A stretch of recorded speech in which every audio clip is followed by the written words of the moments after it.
Okay, all right, you guys. I'm coming to talk to you really fast about Love and Marriage Huntsville.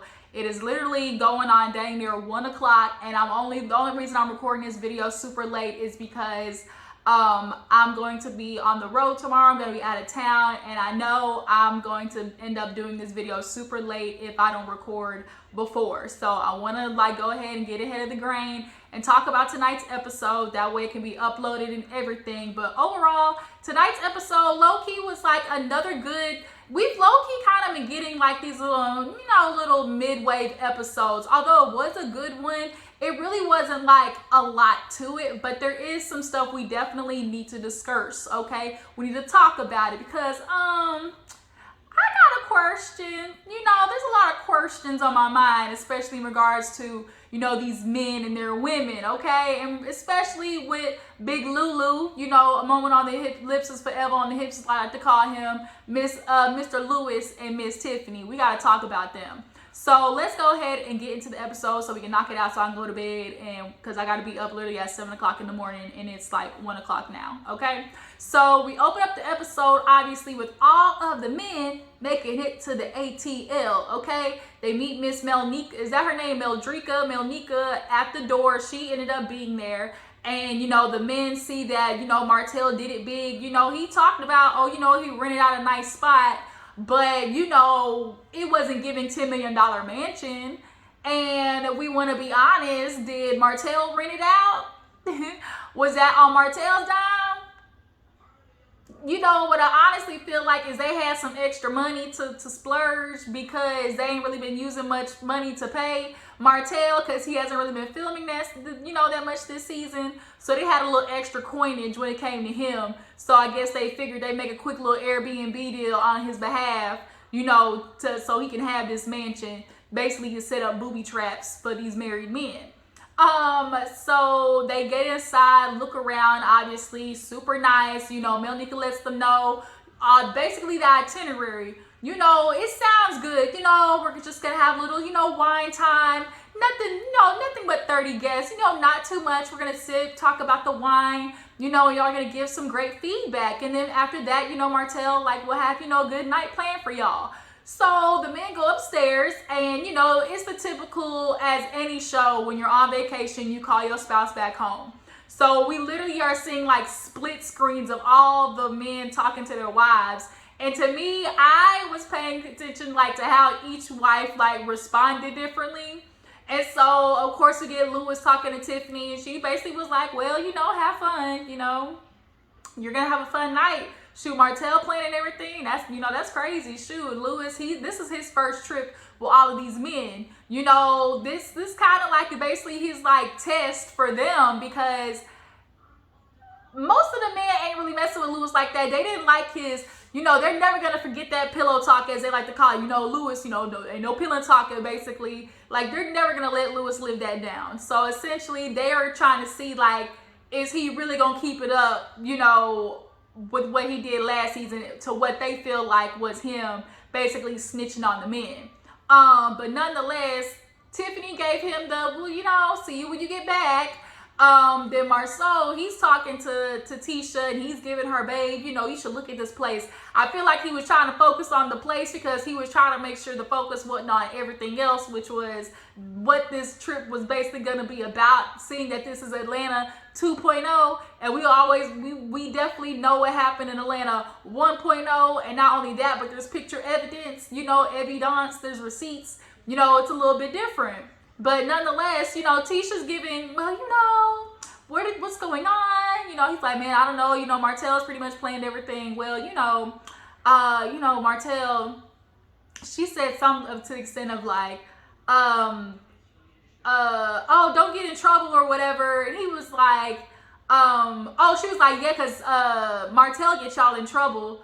And he said, well, I don't get in trouble though, or something like that. Martell gets in trouble, I don't. And it was kind of The only reason you not in trouble yet, Marceau, is because you married Tatisha. That's why. That's all it is. Because had it been another woman, well, I can't say another one because Kimmy, low-key, she ain't really good. No, she did get, she got on Maurice a little bit behind the scenes. She did. You could tell because Maurice this season definitely been acting hella different. They'd have been on 2 or 3 vacations by the time this season started.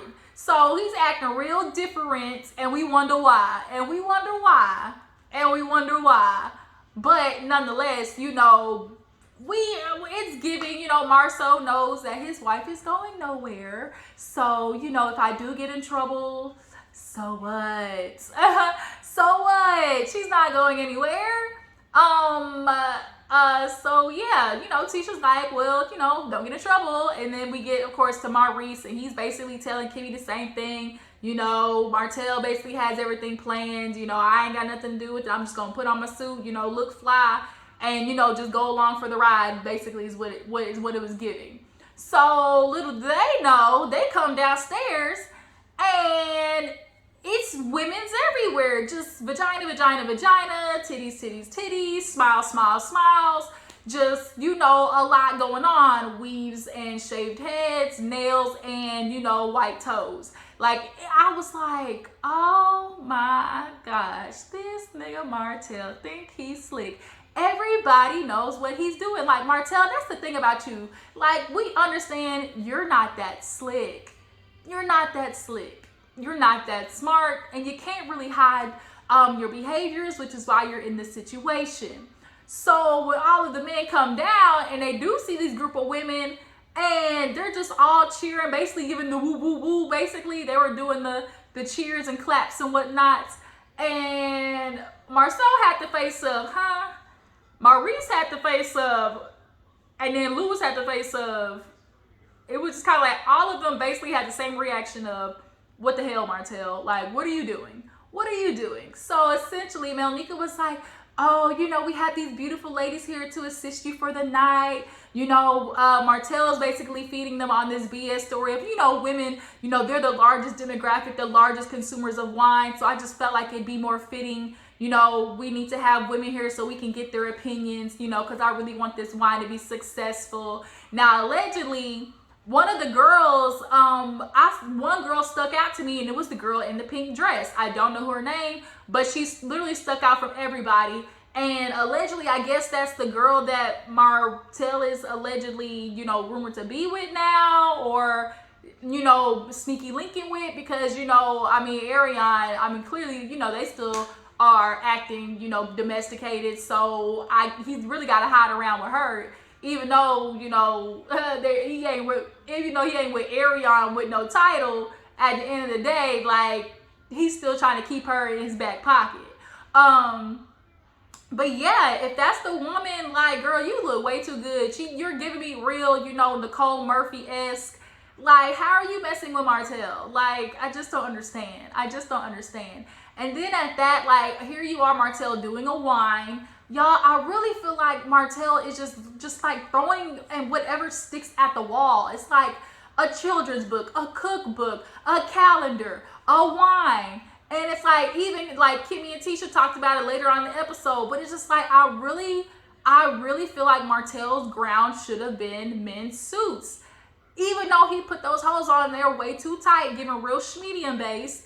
Like, I'm not gonna lie, the dude can pull off a suit. So I just really felt like, and that's more your demographic, men, cheating men at that, like, cheating men like men nice suits. They're typically the ones that are wearing them. Like, those typically the men that are cheating, the one that wear the nicest of suits. So it's just kind of like, yeah, hello, instead of trying to convince women, you know, to stop looking at you a certain way, how about you go run along to your demographic? Hello. But nonetheless, okay, all the guys are there, and, you know, Melnika tells them, you know, eat, mingle, we'll get to the wine. As of right now, introduce yourself, ladies. And I said, this nigga got it looking like a whole episode of The Bachelor. Like, it was a whole episode of The Bachelor, just the ladies just sitting there all postured and everything, and just, you know, waving and, you know, giving eyes and everything. And I was like, it looked like a straight up episode of Bachelor in Paradise. So, of course, we see Marceau, Louis, Maurice, they, you know, all talking to the ladies. They go in the kitchen, and something was said. I think Marcel said something to the extent of like, oh, like let's wait, like the women, they'll fix the plates or something like that. And literally like three of them was like, fix plates. And Marcel was like, oh, did I say something wrong? And I was like, yeah. He was like, oh, I'm sorry, my wife fixes all my plates. And it's just kind of like, yeah, your wife. And she really should stop doing that because you really don't deserve it. But teachers on, Tisha. If you want to keep doing that, go ahead, boo-boo. So Martell, he's kind of, Marcel look like he liking this too much, yada, yada, yada. Now, what I had noticed and what I tweeted about was, ever since the beginning of this trip, Martell and Marcel low-key been trading licks all night. Just trading licks all night. Just kind of like little subtle jabs, at each other.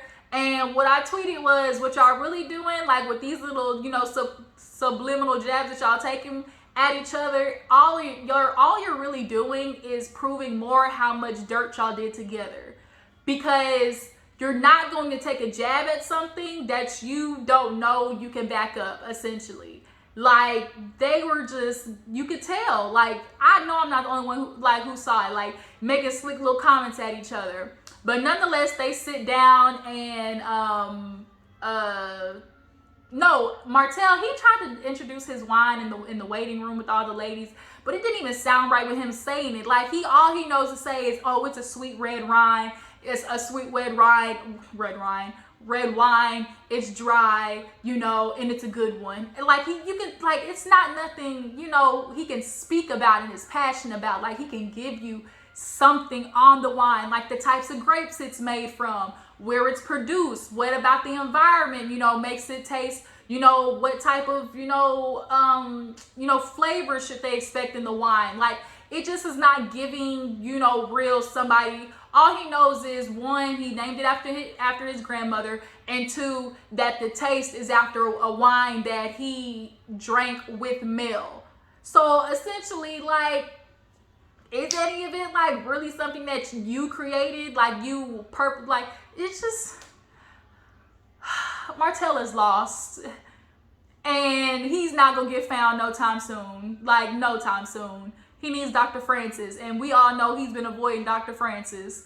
So they get to the room, and basically Melnika says, ask the ladies to explain if they like the wine. Of course, all of them bullshit and say that they do. Oh my God, it's so nice, it's real sweet. And then she's like, okay, give us, some type of critiques. One girl was saying she needed pink to the bottle, and so he said, okay, add pink to the bottle, and okay, whatever.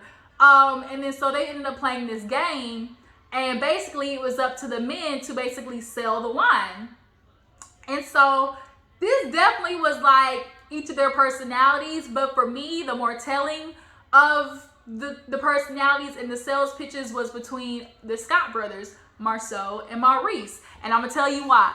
So we get to Marceau first, and Marceau sold the picture. He sold, you need this wine with loved ones, with family, with friends, just gave what it's like to everybody else, And then we get to Maurice, and this is where you can see the difference in the two of the Scott brothers. Maurice gave you more something personal, more in touch with your emotional side. He told the ladies, close your eyes, imagine, the people that you want to be around. Like, he made it more heart-centered. He made it more of an emotional, touch.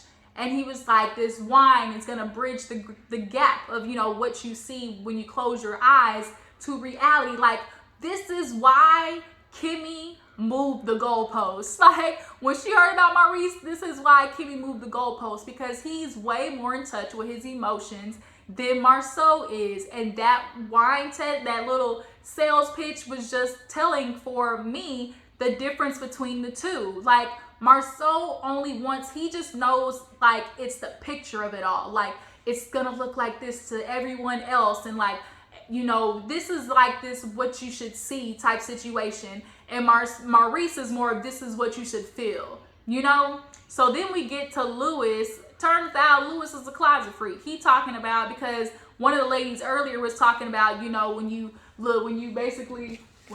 swirl the wine, you know, if you swirl it, you should see some legs or whatever. So now Lewis talking about, oh, you know, come home from a long day of work, pop the cork and spread the legs, and like he like swirled the bottle or whatever. Everyone was like, Lewis, this is PG-13 Lewis after dark. You know, this is late night HBO, like Real Sex edition Lewis. Like, what was going on here, Lewis? And so it's just kind of really ironic that he's that dude and he's having the complaints that he's having with Tiffany.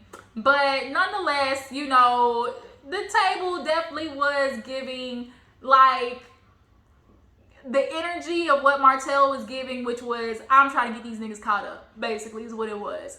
So he basically was like, y'all ready to go to the strip club? And then that's when we flip over to Tasha with Kimmy. Of course, Tasha and Kimmy gonna talk about their husbands going to, you know, Atlanta once again with Martell, the one person who clearly we all know has community dick. Like, we know he cannot keep his penis in his pants, okay? You should have kept your penis in your household, okay? We all know this. We all know this what happened. So, Kimmy and Tasha basically were talking about, you know, oh my God, you know, of course they're gonna go out. We know exactly who they are. Tasha's like, they going to the strip club. I bet you, watch. And they literally flash over. So we hit the strip club, and then we see them all walking into the strip club, stepping on money and stuff. Martell got a little section, you know, pulled out and everything. And so it's just, we know these men. We've been around them for 5 years now. We know these men. So they kind of give Martell like a little kudos, basically saying they're proud of him. You know, they're glad to see that he's working on stuff. And so the strippers come in. And we know Martell, he cannot deny a woman. So she rubbing and dancing up on him. He talking about, am I going to have that tonight? You going to let me have that tonight? And she was like, oh, I don't know if you can handle it, you know. And it's like, bruh, Martell, you on camera for one. Can you just maintain it? Like, don't act like such a dog in heat. Like, ugh. And then to top it off, he going to try to whisper in Maurice's ear, that's gonna be baby number 6 right there. It's like,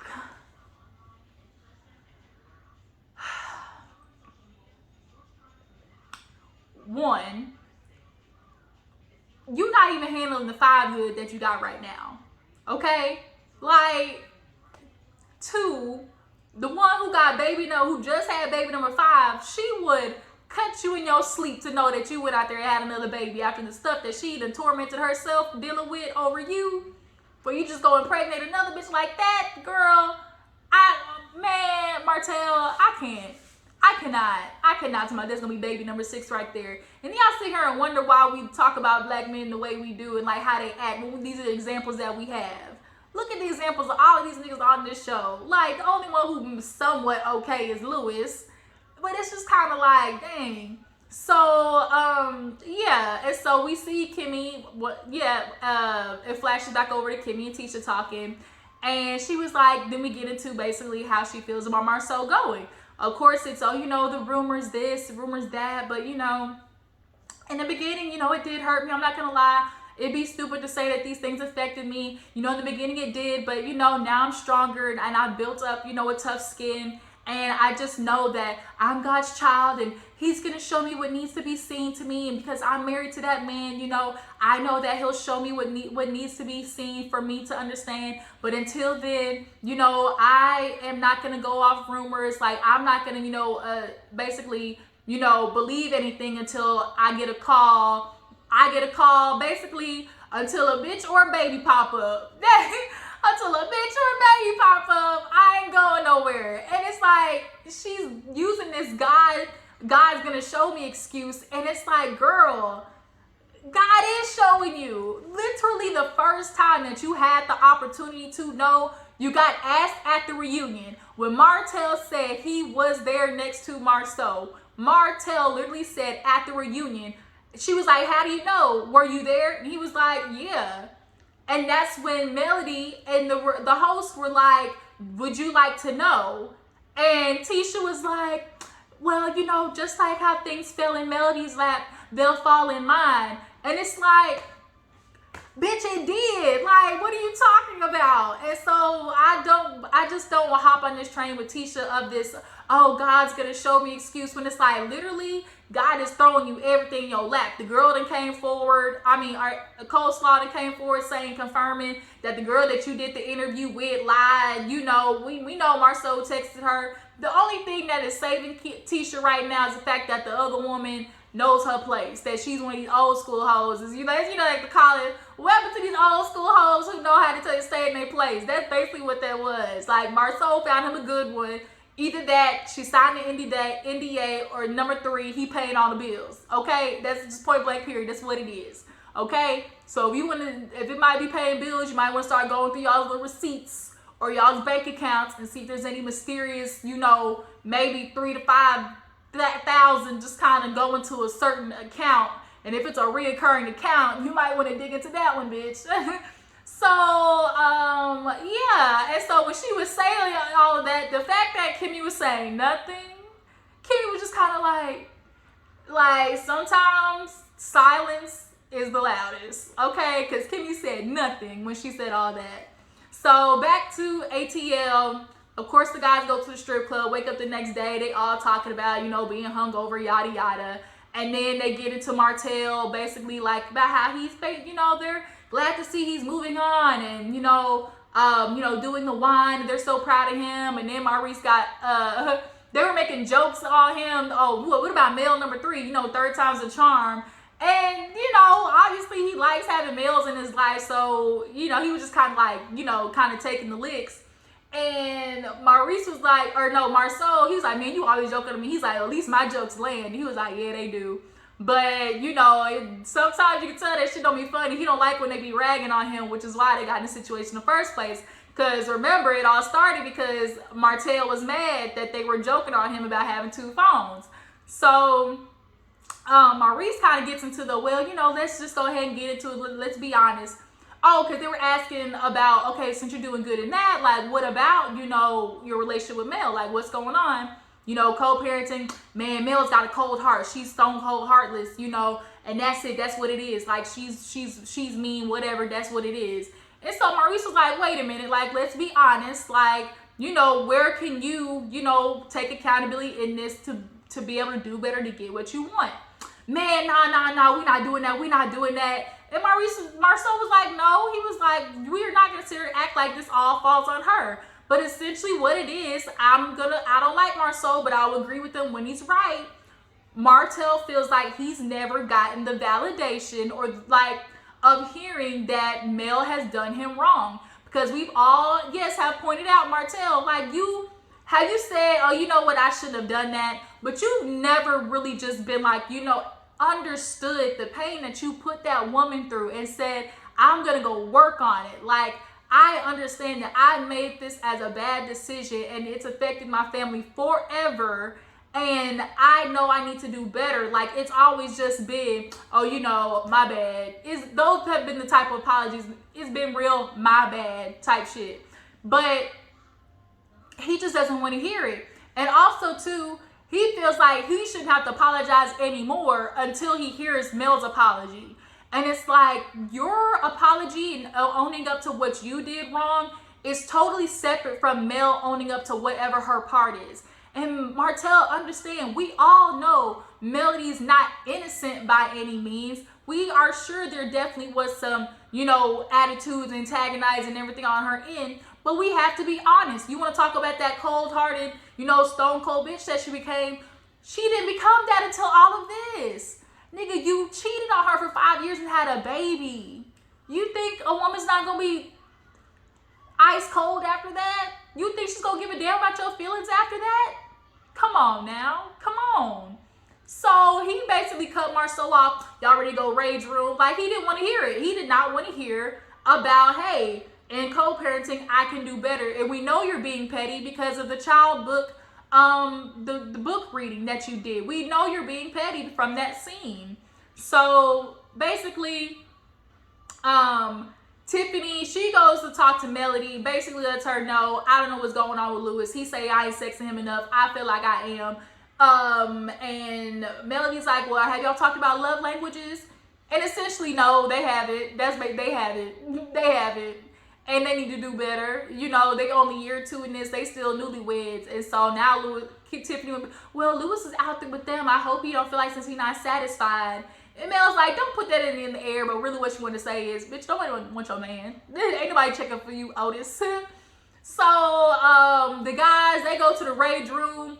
And each of them basically have whatever they're raging for. Lewis, he's pent up sexual frustration, whatever it is. Somebody lying.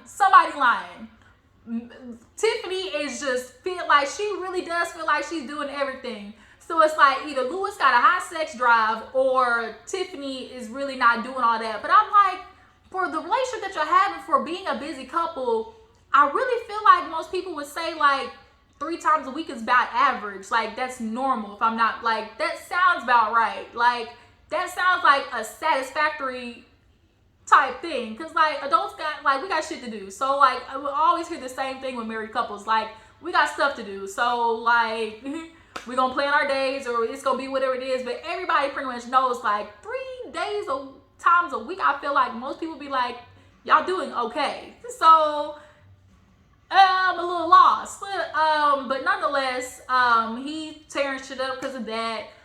So he can't stand Wanda. Okay, Martell, we know why he mad.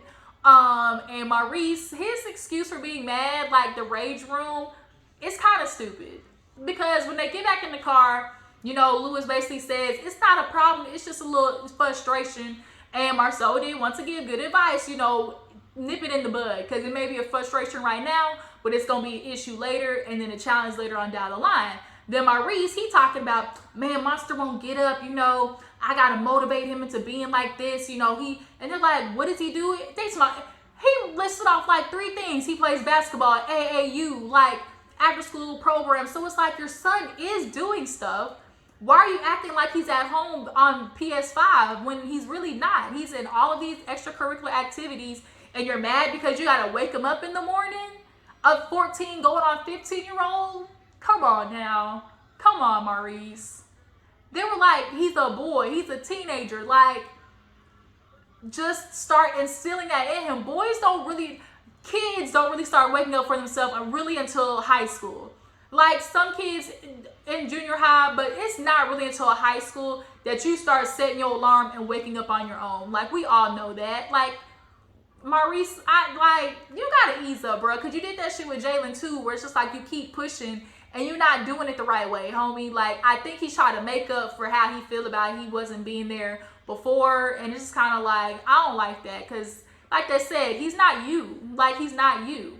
But that's pretty much where the episode ended, you guys. So y'all tell me how you feel about Love Marriage Huntsville and how everything went down, and how y'all feel about Martell trying to get these married men in trouble, okay? And are you guys buying this Tiffany and Lewis storyline? Are y'all buying it about they stressed out sex life, you know, Big Lulu? Allegedly though, you know, they talking about open marriage. Tiffany, she revealed on the late night show that her and Lewis considered, you know, bringing somebody else into the bedroom, but they didn't. I think Tiffany was open to it, but Lewis wasn't. That's right. Tiffany's giving real secret BDSM, yes ma'am, like real dominatrix tease, like she really is. Them little school teacher ones, we the ones you gotta keep an eye out on, okay? Or they say lady in the streets, freak in the streets. I'm telling you, she looked like real, you know, safe word, yes, Miss Headmistress. Like, that's what Tiffany gives. But y'all, like I said, I appreciate y'all for tuning in. Follow my Instagram and Twitter, and I will catch you guys later. Deuces.